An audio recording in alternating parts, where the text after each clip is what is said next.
नमस्कार, news PR में आपका स्वागत है। मैं हूँ रूपम सिंह।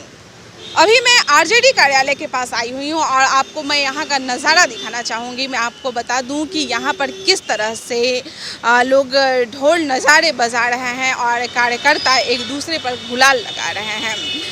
अभी कृषि कानून जो वापस लिया गया है, जो तीनों कृषि कानून जो थे उसे वापस ले लिया गया है। मोदी सरकार ने उन्हें वापस ले लिया है और इस पर जो विरोध कृषि कानून को लेकर जो किसान लोग विरोध कर रहे थे, जो लोग भी विरोध कर रहे थे, उन्हें उनमें खुशी के माहौल जाग गई है। वो लोग अभी खुश हो गए हैं। अभी पूरे भारत में हर जगह पर लोग खुशी मना रहे हैं और वहीं पर बिहार में भी लोग खुशी मना रहे हैं, किसान लोग खुशी मना रहे हैं और अभी आरजेडी कार्यालय में भी लोग खुशी मना रहे हैं। लोग एक दूसरे पर गुलाल लगा रहे हैं और ढोल नगाड़े बजा रहे हैं।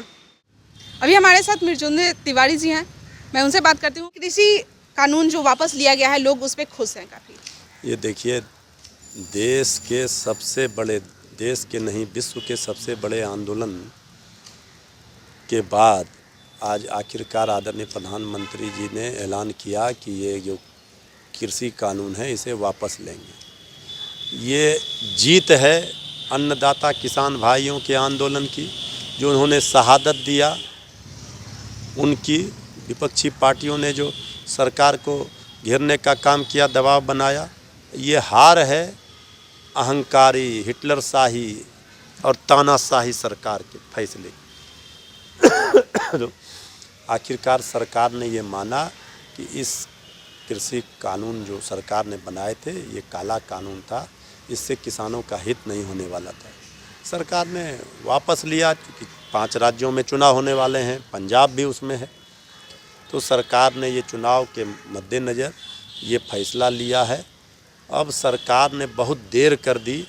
इसके लिए कौन जिम्मेवारी लेगा जिनकी जान चली गई, उन माताओं के पुत्र चले गए, उन पत्नियों के पति चले गए। सरकार ने पूरी तरह से ये कानून बना करके किसान विरोधी कानून, जिसे हम लोग कह रहे थे काला कानून, बनाया था और आज ये साबित हुआ कि हम लोग इस बात को कह रहे थे वो सही था। अब आदरणीय नीतीश कुमार जी को मुंह खोलना चाहिए। उनकी पार्टी ने समर्थन किया था। अब वो बताएं कि इतने लोगों की जानें गई इस आंदोलन में, इसके लिए कौन जिम्मेवार है। तो आपने सुना कि मृत्युंजय तिवारी ने क्या कुछ कहा है। हालांकि बाहर में जो ढोल नगाड़े बज रहे थे उस पर कुछ भी बोलने से वो तो साफ इनकार कर रहे हैं, मगर उन्होंने कृषि कानून जो वापस लिया गया है उस पर साफ तौर पे उन्होंने कहा है कि जो उतने लोग जो आंदोलन हुए थे और उतने लोग जिनकी जाने गई थी, उसके बाद यह कानून वापस लिया गया है। हालांकि मुख्यमंत्री नीतीश कुमार ने इस पर साफ तौर पर समर्थन किया था और उन्हें भी इस पर सोचना चाहिए कि जो किसान लोग की जाने गई है उसमें जिम्मेवार कौन है।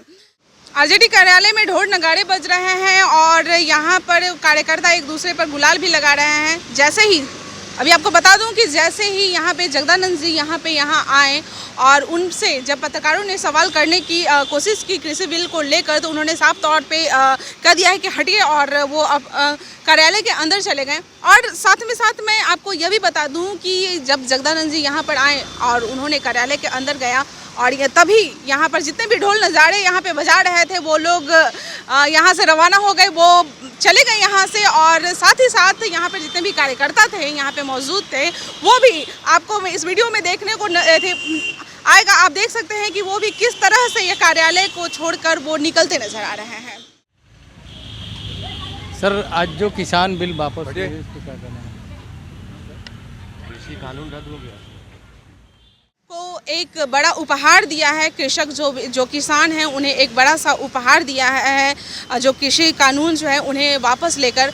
हालांकि बहुत किसान जो थे उस पर समर्थन भी, इस कानून को लेकर समर्थन किए थे कि हाँ ये कानून सही है, लेकिन फिर अब ऐन मौके पर इस समय क्यों कृषि कानून को वापस ले लिया गया है। हालांकि आपको बता दें कि कृषि मंत्री, जो बिहार के जो कृषि मंत्री हैं, उन्होंने अमरेंद्र प्रताप ने उन्होंने यह साफ तौर पे कहा है कि जो कृषि कानून जो हमें पहले लागू जो किया गया था वो किसानों के हित में था, मगर इसे वापस लिया गया है क्योंकि कुछ किसान जो थे वो कुछ किसान जो थे वो इस पे तैयार नहीं थे। उनका मानना था कि ये कानून सही नहीं है, इसके लिए वो तैयार नहीं थे। और प्रधानमंत्री ने ये साफ तौर पे कहा है कि हम लोग कुछ कृषि जो किसान है उसको हम लोग समझा नहीं पाए। हालांकि ये इस देश में हम लोग सबको मिलाकर लेकर चलना चाहते हैं, इसलिए उसे वापस ले लिया गया है।